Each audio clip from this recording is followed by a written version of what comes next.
그렇죠. 이쯤에서 그러면 근로소득자 증세 반대 서명운동에 돌입한 단체가 있다고 그래서 저희가 좀 만나보겠습니다. 한국납세자연맹의 김선택 회장님 나와 계시죠? 예, 안녕하십니까? 예, 안녕하세요, 회장님. 이번에 연말정산에 문제가 많다 이렇게 보시는 건가요? 예, 그렇습니다. 정부가 당초 연말정산세법을 소득공제에서 세액공제로 바꾸면서 네. 연봉 5,500만 원 이하인 근로소득자는 정책 없다고 발표했습니다. 그런데 납세연맹에서 신문에서 결과에 하면은 작년에 아이를 출산한 경우라든지 자녀가 6세 이하인 자녀가 2명 이상 있는 경우, 그리고 연봉 3천만 원대의 미혼 근로자들 같은 경우에는 상당한 정책이 나오는 걸로 파악이 됐습니다. 네. 정부가 정책을 하려면 정책을 한다고 국민의 동의를 구하고 정책을 해야 되는데 이번같이 사실상 정책가 없다고 하면서 정책을 하는 것은 상당히 문제이고 그리고 근로소득자들이 봉급은 오르지 않는 상태에서 물가는 오르고 매년 건강보험료도 오르고 그리고 세금이 이렇게 오른다 그러면은 사실 빚을 내서 우리가 세금을 내야 되는 이런 어이없는 결과가 되기 때문에 네. 근로자 우리가 정책 반대운동, 선배운동에 돌입했고 현재 한 16,000명 가까이 납세자들이 참여했습니다. 16,000명 가까이 참여했다. 회장님, 아까 시민 목소리를 들어보니까요. 복지를 좀 제대로 하려면 세금을 더 걷는 거 괜찮을 것 같다 이런 목소리도 있거든요. 거기에 대해서는 어떻게 생각하세요? 네. 복지를 하려면 사실상 그 세 가지 조건이 납세 입장에 충족이 돼야 됩니다. 첫째, 소득 파악이 돼야 되는데 우리나라 재학경제 비율이 미국의 한 3배 정도 됩니다. 선진국에서 굉장히 높은 상태이고, 그리고 공평한 우리가 세제가 먼저 돼야 되는데, 네. 우리나라는 자본소득에 대해서는 소득 파악도 안 될 뿐더러 굉장히 근로소득에 비해서 경과세되고 있다 이렇게 보시면 되겠습니다. 그리고 낭비 없는 정부, 부정국회가 민주주의가 제대로 작동돼서 낭비 없는 우리가 정부가 전제 조건입니다. 그렇게 된 상태에서 우리 납세자들은 정책을 수긍할 수 있는 건데 우리나라에서는 이 세 가지 중에서 하나라도 지금 제대로 안 되어 있는 상태고 가장 심각한 문제는 소득 파악 자체가 안 되기 때문에 있는 사람한테 세금을 거둘 수가 없습니다. 그럼 이렇게 이제 서명 운동을 하셨는데 이게 끝나면은 어떤 절차로 어떻게 발전하는 건가요? 이번 문제는 단순한 하나의 사안이 아니고 네. 관료들이 우리가 정보를 독점하고 그리고 제대로 국민 앞에서 이게 이야기를 안 하고 그리고 청와대 대통령한테도 제대로 지금 보고를 안 하고 있습니다. 이거는 민주주의국가에서 굉장히 심각한 문제다. 사실을 우리가 드러내놓고 토론해야 되는데 사실을 왜곡하고 있다는 거죠. 기재부에서는. 청재 투기가 잘못된 거를 잘못이 인정해야 되는데 지금 우리 언론에 난 미용 근로자라든지 독신자라든지 이분들만 잘못된 게 아니고 네. 전체적으로 모든 근로자들의 상당수가 정부 발표와 다르게 굉장히 많이 정체가 됩니다. 그리고 2월 달에 봉급에서 그것이 공제가 되는 거죠. 그런데도 지금도 아직도 자기들이 평균값으로 한 우리가 정체 추계가 잘못된 건데 그 부분을 인정 안 하고 있습니다. 이게 이제 그냥 넘어갈 상황이 아니다 이렇게 말씀을 하셨는데 한국납세자연맹의 김선택 회장님 오늘 연결 감사드리고요. 고맙습니다.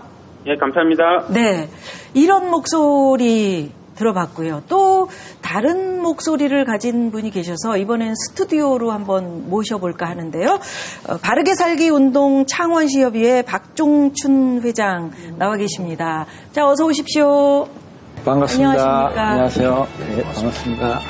예, 자리에 앉으시고요. 반갑습니다. 반갑습니다. 따뜻한 차도 한 잔 준비를 했습니다.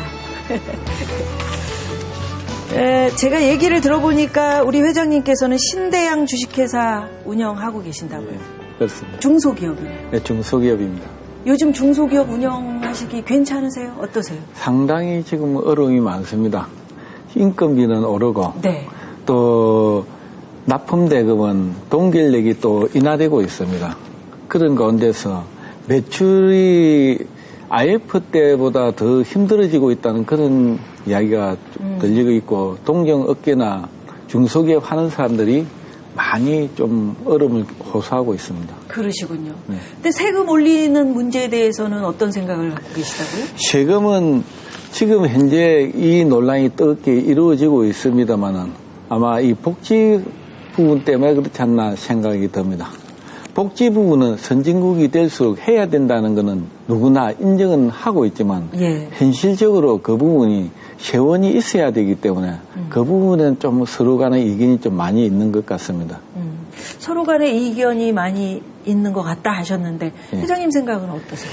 지금 근로자들이나 또 일부분에서는 이 부분이 자기네들이 과도한 세금을 납부하고 있다는 이런 생각을 가지고 있는 것 같고 저희 중소기업을 하는 사람 입장에서 봤을 때도 저희들 나름대로 남보다 더 많은 과도한 세금을 납부하고 있다고 생각을 가집니다. 법인 사업자의 경우를 보면은 최고세율 법인세 22%, 지방세 2.2%, 합계 24.2%를 납부하고 있습니다. 또 기업이 최고세율로서 배당을 받을 때는 지방세, 최고세율 소득세가 38.5%를 별도로 납부하고 있습니다. 네.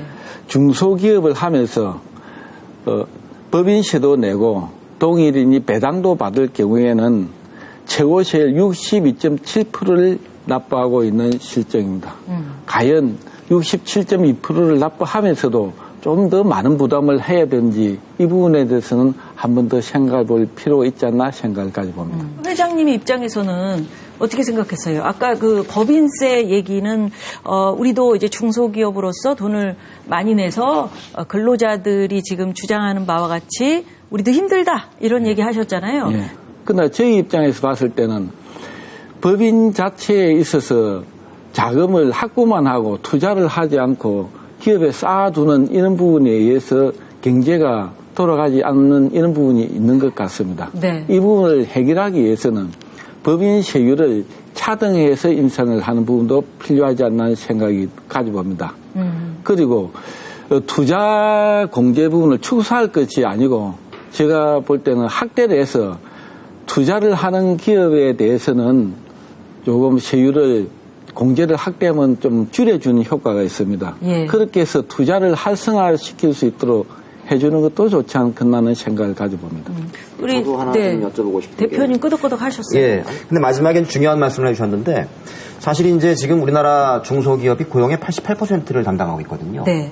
대기업은 10% 정도밖에 고용을 담당하고 있지 않음에도 불구하고 법인세 이런 거 나오면 말씀하신 것처럼 거의 균등하게 올리려고 한다든지 예. 이런단 말이에요. 말씀하신 것처럼 그럼에도 불구하고 우리가 지난 한 7, 8년 정도에 MB 정부 시절부터 해가지고 비즈니스 프렌들이라고 해가지고 수출 주도형 국가를 계속 한다고 대기업들한테 우리가 세율 방어해준다고 혈세 많이 썼죠. 예. 이래가지고 대기업들이 한 7년 동안에 역대 최고의 실적들을 올려왔어요. 예. 지금 사내유보금이 2013년 기준으로 588조를 현금으로 갖고 있거든요.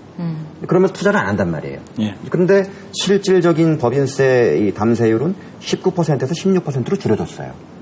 이게 문제라는 거죠. 이 중소기업들한테는 오히려 감면 혜택을 좀 더 주면서 고용의 이 부담을 안고 있는 것들에 대한 혜택들을 줘야 되는데 예. 중소기업들한테 부담을 더 주면서 대기업들은 오히려 수출을 더 많이 해와야 우리가 먹고 살 수 있다는 이 정책의 원칙 속에서 혜택을 많이 줘버렸거든요. 이거를 좀 바로 세우는 게 중요한 정책의 포인트가 되어야 되지 않겠느냐. 예, 바르게 살기 운동 박종춘 회장님 오늘 나와주셔서 감사합니다. 예, 말씀 잘 들었습니다. 예, 감사합니다.